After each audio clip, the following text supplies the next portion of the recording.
আপনি কি জানেন মাত্র 1 ঘন্টা স্ক্রিন আপনার বাচ্চার ব্রেইনের গ্রোথ ধীর করে দিতে পারে। আর 2 বছরের আগেই 98% বাচ্চা প্রতিদিন স্ক্রিন দেখছে, এটা কিন্তু বলছে বিবিসি নিউজ।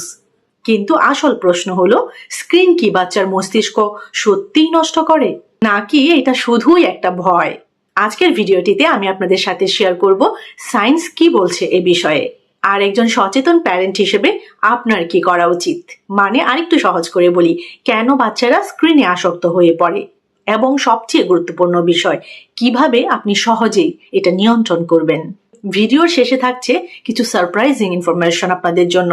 যেমন আপনারা জানতে পারবেন স্ক্রিন কিভাবে আপনার বাচ্চার ব্রেনকে আস্তে আস্তে বদলে দিচ্ছে, এবং আপনারা জানবেন স্ক্রিন কিভাবে আপনার বাচ্চার বুদ্ধি ধীরে ধীরে কমিয়ে দিচ্ছে। তো হ্যালো ভিউয়ার্স, আমি জেসমিন। এই মুহূর্তে আপনারা সবাই কানেক্টেড আছেন জেসমিনস বেবি ক্যাট টক ইউটিউব চ্যানেলটির সাথে। আজকের ভিডিওটি কিন্তু খুবই ইন্টারেস্টিং হতে চলেছে এবং অনেক ইনফরমেটিভ হতে চলেছে। অবশ্যই ভিডিওটি শেষ পর্যন্ত দেখবেন। তো চলুন কথা না বাড়িয়ে মূল ভিডিওটিতে যাওয়া যাক। ইন্টারেস্টিং এবং ইম্পর্টেন্ট ভিডিওটির শুরুতেই আমি আপনাদেরকে বলবো, বর্তমানে মোবাইল, টিভি, ট্যাব সবকিছু কিন্তু আমাদের লাইফের অংশ। কিন্তু ছোট বাচ্চাদের জন্য এগুলো কি লার্নিং টুল নাকি সাইলেন্ট ডেঞ্জার?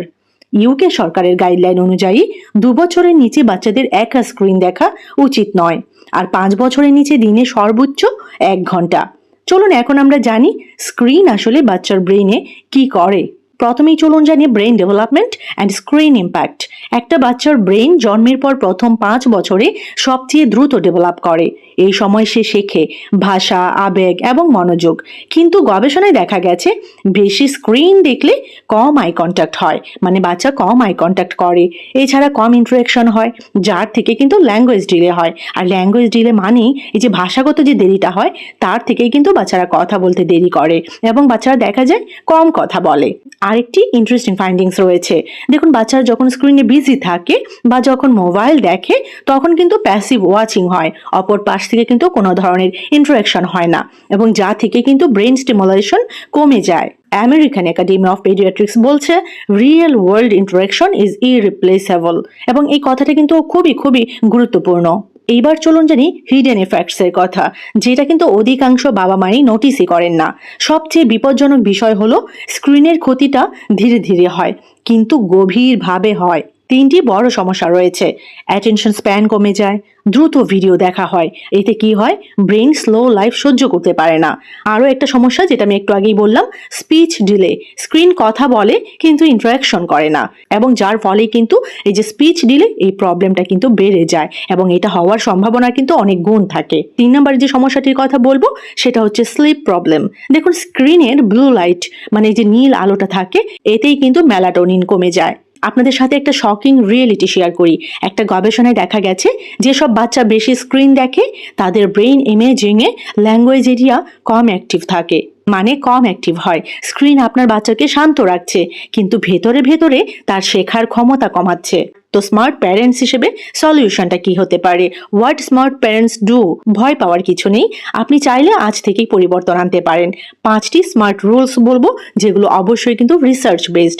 প্রথম রুলটি হচ্ছে 2 বছরের নিচে নো সলো স্ক্রিন।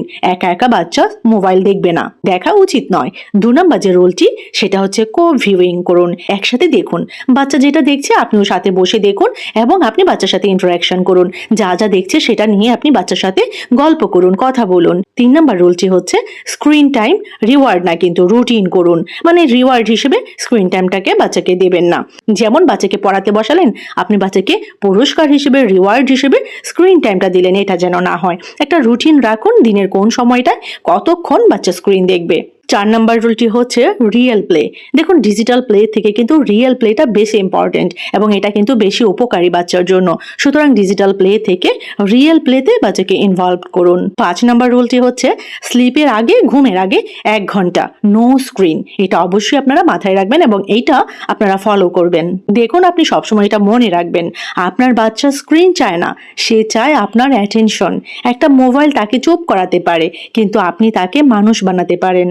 এই সেগমেন্টে আপনাদেরকে জানাবো আরো একটি গুরুত্বপূর্ণ বিষয়, স্ক্রিন কিভাবে আপনার বাচ্চার ব্রেনকে আস্তে আস্তে বদলে দিচ্ছে। আপনার বাচ্চাকে মোবাইল ছাড়া থাকতেই পারে না। খাবার খাওয়াতে স্ক্রিন লাগে, ঘুম পাড়াতে স্ক্রিন, সব কিছুতেই কি স্ক্রিন লাগে? সত্যিটা হলো এটা শুধু কিন্তু অভ্যাস না, এটা ব্রেইন অ্যাডিকশন তৈরি করছে। একটু আগেই কিন্তু আমি আপনাদের সাথে শেয়ার করেছি স্ক্রিন ব্রেইনের ডেভেলপমেন্ট কমিয়ে দেয়।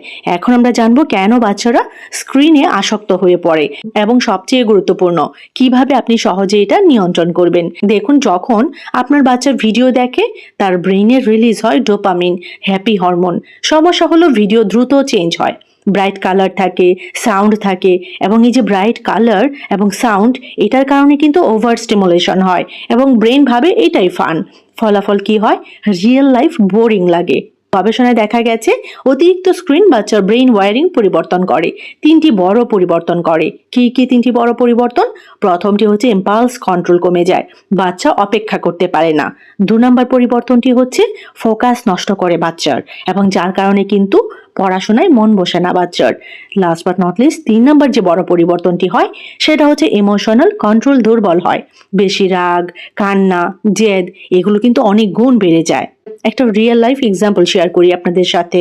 ধরুন আপনার বাচ্চা 10 মিনিট কার্টুন দেখে, তারপর আপনি মোবাইল বন্ধ করলেন, সাথে সাথে কান্না, রাগ, চিৎকার এগুলো দেখালো বাচ্চা। এটা কিন্তু ব্যাড বিহেভিয়ার না, এটা উইথড্রোয়াল সিমটম। তো এখন আমি আপনাদের সাথে 5 step smart detox plan share করব, যা কিন্তু খুবই খুবই ইম্পর্টেন্ট।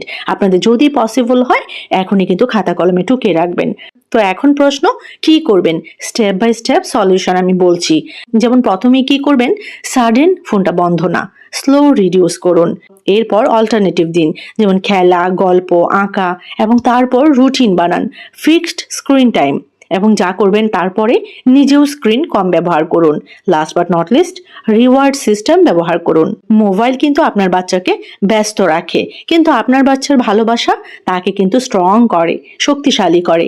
আপনি যদি এখনই কন্ট্রোল না করেন, ভবিষ্যতে কিন্তু সে আপনাকে কন্ট্রোল করবে। খুব ইম্পর্টেন্ট এবং খুব ইন্টারেস্টিং এখন যে বিষয়টি আপনাদের সাথে শেয়ার করব সেটা হচ্ছে স্ক্রিন কিভাবে আপনার বাচ্চার বুদ্ধি ধীরে ধীরে কমিয়ে দিচ্ছে। আপনি কি জানেন বেশি স্ক্রিন টাইম আপনার বাচ্চার আইকিউ কমিয়ে দিতে পারে? শুনতে ভয় লাগলেও এটা কিন্তু শুধু ধারণা না, এটা প্রমাণিত গবেষণা। আমরা অনেকেই ভাবি মোবাইলে এডুকেশনাল ভিডিও দেখলে বাচ্চা স্মার্ট হবে, কিন্তু বাস্তবতা ঠিক উল্টোও হতে পারে। চলুন জানি সায়েন্স কি বলছে। IQ development, how it works. একটা বাচ্চার আইকিউ বাড়ে 3টি জিনিসে: ইন্টারাকশন, কথা বলা, প্রশ্ন করা; প্লে, বাস্তব খেলা; এছাড়া প্রবলেম সলভিং। কিন্তু স্ক্রিন কি দিচ্ছে? কি দেয় screen? Readymade content, no thinking, no interaction. মানে কি দাঁড়ালো? ব্রেন ইউজ না করে শুধু কনজিউম করে। রিসার্চ বেসড ট্রুথ কি জানেন?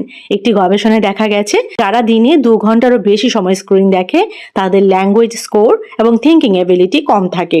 আর ছোট বাচ্চাদের ক্ষেত্রে স্ক্রিন এক্সপোজার থেকেই কিন্তু লোয়ার কগনিটিভ ডেভেলপমেন্ট হয়, কারণ ব্রেন যত কম ব্যবহার হবে তত কম ডেভেলপ হবে। এটাই কিন্তু দ্য সাইলেন্ট ড্যামেজ। সবচেয়ে বড় সমস্যা হলো আপনি বুঝতেই পারবেন না কখন ক্ষতি হচ্ছে।